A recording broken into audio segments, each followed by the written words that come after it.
Good morning. In previous lecture, we have discussed Mendelian disorder. Among them, we have discussed about color blindness. Same like color blindness, today we will discuss about hemophilia. Hemophilia is also known as a bleeder's disease. Even it is also known as a royal disease. Because royal family में ये disease हुआ करा था, royal disease. Haemophilia heredity disease, इसमें क्या होता है? तो here there is delayed blood clotting, मतलब कि जल्दी से ब्लड क्लॉट नहीं होता है. And it is hereditary disease. There are actually two types of hemophilia. Hemophilia A and hemophilia B. Hemophilia A occurs due to deficiency of factor 8 and B due to deficiency of factor 9. Actually, for clotting of blood clot होने के लिए there are different 13 factors are responsible. Factor 1, 2, 3 ऐसे 13 factor responsible है for clotting of blood. अगर उसमें से factor 8 और factor 9 नहीं रिलीज होता है तो होता है हीमोफीलिया. इसको रॉयल डिसीज क्यों बोला है? बिकॉज जो इंग्लैंड है, इंग्लैंड की Queen Victoria, she is a carrier for this disease. That's why it is known as a royal disease, because she belongs from royal family. Actually, Christmas factor की deficiency से होता है, इसीलिए उसको Christmas disease भी बोलते हैं. अच्छा, ऐसा बोला जाता है कि that person who suffers from haemophilia, he is most susceptible for disease AIDS, hepatitis and STD. वो पर्सन को एड्स, हिपेटाइटिस और एसटीडी होने के चांसेस ज्यादा रहते हैं. क्यों? क्योंकि जिसमें हीमोफीलिया है उसको बहुत सारा ब्लड लॉस होता है, और ब्लड लॉस होता है तो इसको फ्रीक्वेंटली ब्लड ट्रांसफ्यूजन करना पड़ता है, ब्लड चढ़ाना पड़ता है वो बंदे को. और कभी कभी तो डायरेक्ट फैक्टर चढ़ाए तो फैक्टर तो बहुत कॉस्टली होते हैं, राइट? तो इसीलिए ब्लड ट्रांसफ्यूजन करना पड़ता है, और ब्लड की वजह से ये डिसीज होते हैं, एड्स, हिपेटाइटिस और एसटीडी. तो वो बंदे को भी ये डिसीज होने के चांसेस ज्यादा रहते हैं. Same way this is recessive gene responsible for haemophilia, and that gene was located on X chromosome. So as we know that in female there are 3 options and male there are 2 options. Haemophilia के लिए H तो ये हो जाएगा normal women. Capital H, small h, then she is the carrier of hemophilia.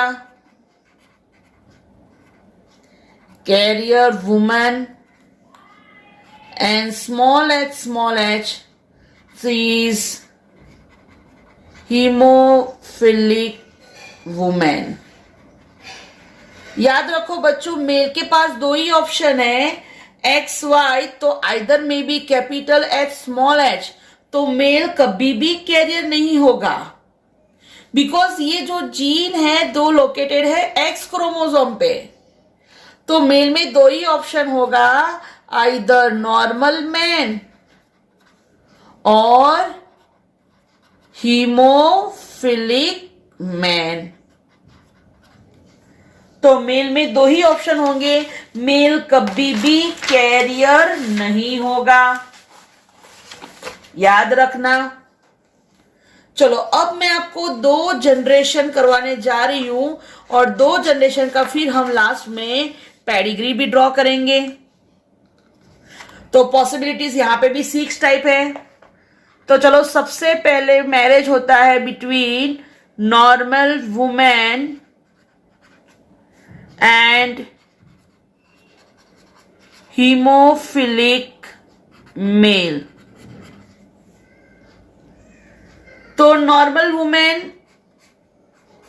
Capital H, haemophilic man small H. चलो possibilities लिख देते हैं। X capital H small H, X capital first second Y, X capital H X small H, X capital H Y. ठीक है, अब capital H small H, so we can understand carrier women, this is normal man, again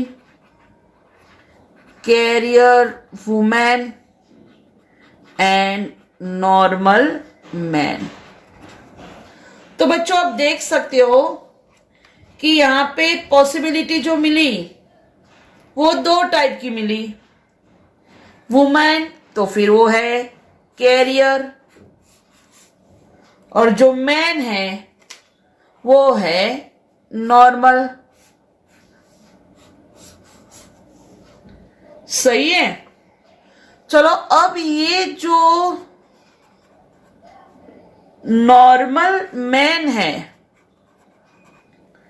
मैं ये normal man की शादी करवा रही हूं विथ कैरियर वुमन। ठीक है, चलो नॉर्मल मैन ये वाला मैंने लिया तो एक्स कैपिटल एच वाई, और carrier woman you can understand capital H small H carrier. ठीक है, चलो अब इसकी पॉसिबिलिटी ड्रॉ कर लेते हैं। तो first X capital H, first second X capital H X small H, Y X capital H and Y X small H. चलो अब इसके टाइप्स लिख देते हैं। तो पता है हमें, this is normal women, this is carrier women, normal man और कलर ब्लाइंड मैन। ठीक है, तो ये हो गया हमारा ऑप्शंस की भाई जब किसकी शादी होती है तो क्या क्या पॉसिबिलिटीज है। चलो मैं अब इसी का पेडिग्री चार्ट ट्राई करती हूं। तो नॉर्मल वुमेन, तो वुमेन को हम ड्रॉ करेंगे सर्कल में। शादी होती है किसके साथ? हीमोफिलिक मैन, तो मैन हो गया हीमोफिलिक। चलो अब उनके बच्चे 4 है बट पता है ना 2 सेम ही है। कैरियर वुमेन, तो ये है कैरियर वुमेन और नॉर्मल मैन। हो गया ये फर्स्ट जनरेशन, ये सेकंड। अब मैंने ये नॉर्मल मैन की शादी करवाई अलग कलर कैरियर वुमेन, तो ये कैरियर वुमेन। चलो ये हो जाएगी अब थर्ड जनरेशन। चलो पहले क्या मिला? नॉर्मल वुमेन, तो वुमन का circle normal. Carrier woman, carrier मतलब हाफ फिलअप करना, अफेक्टेड है but half carrier. Now normal male, male square में, और कलर ब्लाइंड मेल। तो कलर ब्लाइंड मतलब अफेक्टेड, तो पूरा स्क्वायर फिल अप करेंगे। ठीक है, समझ में आया? तो देखो मैंने 2 जनरेशन स्टडी किया और उसी का मैंने पेडिग्री चार्ट ड्रॉ किया, बट उसके लिए आपके पास ये हिस्ट्री होनी जरूरी है, तभी जाके आप पेडिग्री एनालिसिस ड्रॉ कर सकते हो। ठीक है, ओके, थैंक यू।